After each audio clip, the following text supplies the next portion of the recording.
Have you ever looked back on a relationship, or even just a conversation, with a woman and thought, why did I do that? Why did I chase? Why did I explain myself so much? Why did I ignore the red flags I saw right in front of me? If so, you're not alone. But here's the twist. What if the real wisdom you needed wasn't in a dating book, or a modern-day influencer's rant, but in the ancient words of a Roman emperor? That's right, a man who ruled the mightiest empire the world had ever seen, and yet mastered himself before he tried to master the world. Stay with me until the very end of this video, because we're going deep into Marcus Aurelius' Stoic principles and how they can completely shift your mindset about women, relationships, and most importantly, your own value as a man. So hit that like button, subscribe for more timeless wisdom, and let's dive in. Context: set the tone with a personal reflection and framing. Let me take you back to a time I thought I had it all figured out. I was dating someone who, on the surface, seemed perfect. She was smart, beautiful, ambitious, but something always felt off. I kept trying to fix things that weren't mine to fix. I over-explained myself. I bent over backwards to avoid conflict. I apologized even when I wasn't wrong, and in the end, I lost myself in the process. It wasn't until I stumbled upon Meditations by Marcus Aurelius that something clicked. This wasn't just ancient philosophy. This was real, raw, grounded. It felt like Marcus was speaking directly to me across 2,000 years. And today, I want to pass that gift to you. We're going to break down 5 things men should never do with women, as understood through the lens of Stoicism, specifically from the wisdom of Marcus Aurelius. And I'll do it through story. Real, raw, unforgettable stories that help these truths land in your gut, not just your head. Let's begin. Part 1. Never abandon your principles to please her. Marcus Aurelius once wrote, "If it is not right, do not do it. If it is not true, do not say it." Let me tell you about a guy named Adil. Smart, ambitious, well-spoken. He started dating a girl who was everything he thought he wanted, but over time she began pulling him away from his core. She didn't believe in the things he believed in. She mocked his discipline, his early mornings, his dedication to self-growth. She liked the idea of him, but not the reality of him. And so little by little he changed. He stopped reading. He stopped going to the gym. He stopped journaling. He started partying, staying up late, ignoring his goals, until one day he looked in the mirror and barely recognized himself. Stoicism teaches us that your principles are non-negotiable. You don't abandon your integrity to win someone's affection. If you do, what you're really sacrificing isn't just your character, it's your soul. A man who changes his beliefs for a woman is no longer a man in control. He's a puppet, hoping for validation from someone who doesn't even respect the real him. Remember Marcus's words, stand up straight, not straightened. Part 2. Never expect her to fill your inner void.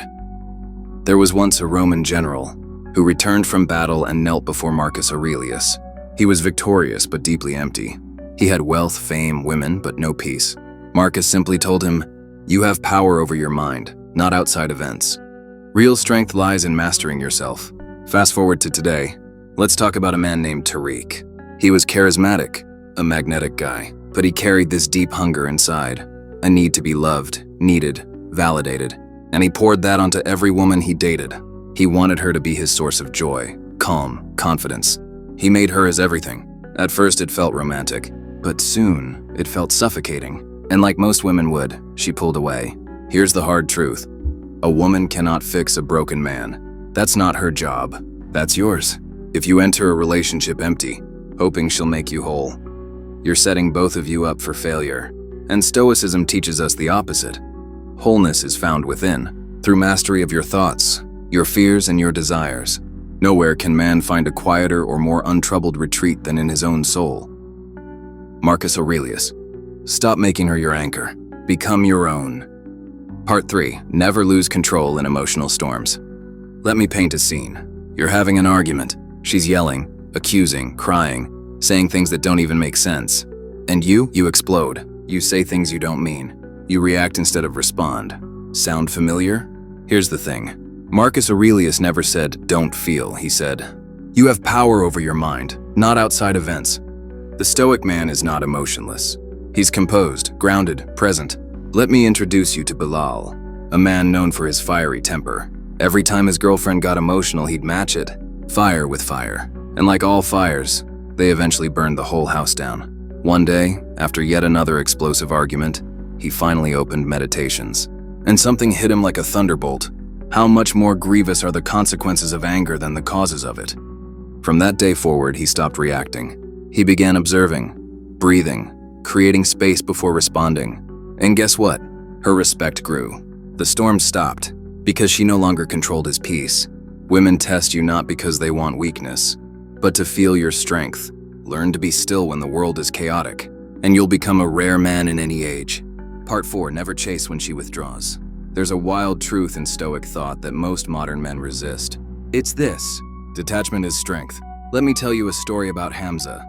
He was deeply in love, or so he thought. The moment the girl he liked started pulling back, he panicked. He texted more, called more, sent flowers, wrote long emotional paragraphs, and with every message, she drifted further. What he didn't know was that women often withdraw to test, to see what kind of man you are. Do you beg, plead, lose composure? Or do you stand tall in the silence? Marcus Aurelius wrote, "Choose not to be harmed, and you won't feel harmed." That's not emotional detachment. That's emotional discipline. When a woman pulls away, you don't chase.